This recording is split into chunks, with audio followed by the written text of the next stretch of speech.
ইতিহাস প্ৰসিদ্ধ নৰনাৰায়ণ সেতুৰে এয়া আমি লক্ষ্যস্থান ধুবুৰীৰ গোলকগঞ্জ মাননীয় নৰেন্দ্ৰ মোদী নেতৃত্বাধীন চৰকাৰৰ নৱম বৰ্ষপূৰ্তি উপলক্ষে আয়োজিত হিতাধিকাৰী সন্মিলনলৈ আহক লগ পাম ধুবুৰীৰ গোলকগঞ্জৰ হিতাধিকাৰী সন্মিলন। ব্লক মণ্ডলৰ সম্পাদিকা কাকুলিশ শৰ্মা ডাঙৰীয়া সকলোৰে আগফালে সম্বৰ্ধনা জ্ঞাপন কৰিব তেখেতক।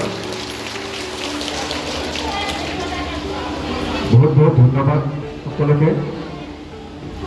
এইবাৰ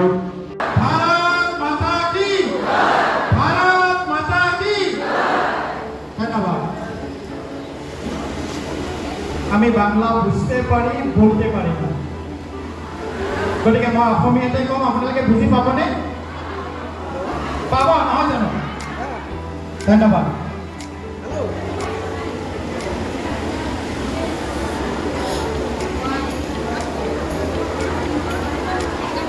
মাননীয় প্ৰধানমন্ত্ৰী নৰেন্দ্ৰ মোদী ডাঙৰীয়াই কাৰ্যকালৰ যি 9 বছৰ সম্পন্ন হ'ল, এই 9 বছৰীয়া কাৰ্যকাল সম্পন্নৰ অংশ হিচাপে আজি এই কোচ ৰজা নৰনাৰায়ণৰ এক ঐতিহ্যপূৰ্ণ এই স্থলীত এই ঠাইত হিতাধিকাৰী সন্মিলন আয়োজন কৰিছে। এই হিতাধিকাৰী সন্মিলনত উপস্থিত থকা আপোনালোক সকলোৰে মাজত জনপ্ৰিয় প্ৰাক্তন বিধায়ক আৰু ভাৰতীয় জনতা পাৰ্টীৰ OBC মৰ্চাৰ সভাপতি মোৰ ভাতৃপ্ৰতি সন্মানীয় অশ্বিনী ৰায় চৰকাৰ তাৰপিছত যেতিয়াই উপস্থিত থাকোঁ তেতিয়াই মোক এনেধৰণৰ প্ৰশ্ন বিৰোধীয়ে কৰে যে আপোনালোকে অৰুণোদয়ৰ নিচিনা হিতাধিকাৰী সৃষ্টি কৰি সমাজখনক কৰ্ম বিমুখতাৰ ফালে ঠেলি দিছে। ইয়াত ইমান অৰুণোদয় আঁচনিৰ হিতাধিকাৰী আছে, তেখেতসকলৰ জ্ঞাতাৰ্থে মই মাত্ৰ এইটোৱে ক'ব বিচাৰিছোঁ, আপুনি সেইজন ভণ্টিৰ কথা ভাবকচোন, যিজন ভণ্টিয়ে ভায়েকৰ পঢ়াৰ বাবে নিজৰ পঢ়া আধাতে এৰি দিব লগা হ'ল।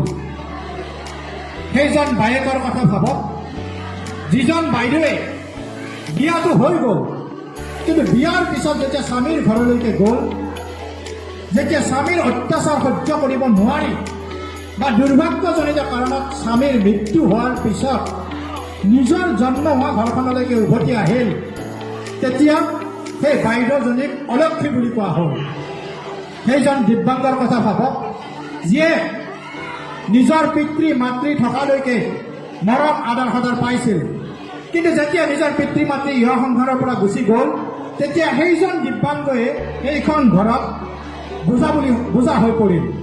কিয়? সেই ভণ্টিজনে, সেই বাইদেউজনে, সেই দিব্যাংগজনে আমাৰ গণতন্ত্ৰত অধিকাৰ, যি আমাৰ ভোটাধিকাৰ থাকে, সেই ভোট দিয়া নাই, তেখেতে চৰকাৰ গঠনত সহায় কৰা নাই, তেখেতসকলৰ দায়িত্ব কোনে ল'ব?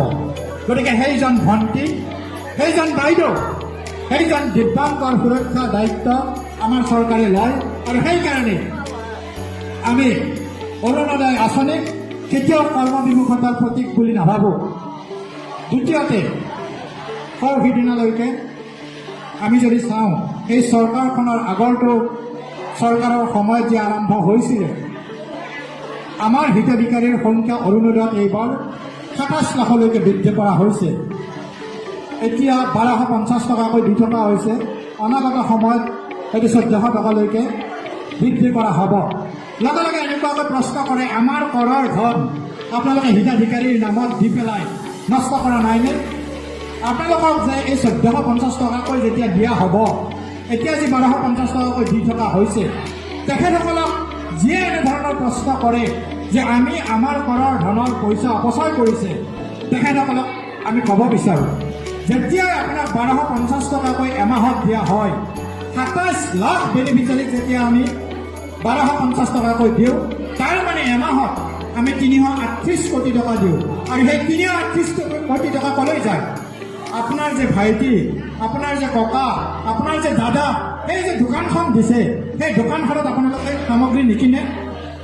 যদি মই 1 কিলো যদি মাছ কিনো, মই তিনি সাঁজ খাওঁ, চাৰি সাঁজ খাওঁ, কিন্তু যেতিয়া আপোনালোকে মাছ কিনে এসাঁজেই খায়।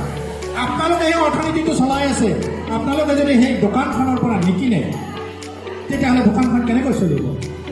গতিকে অৰ্থনীতিৰ ভাষাত যদি কওঁ, অসমৰ অৰ্থনীতিৰ বুনিয়াদো আপোনালোকেই ধৰি ৰাখিছে। शुभ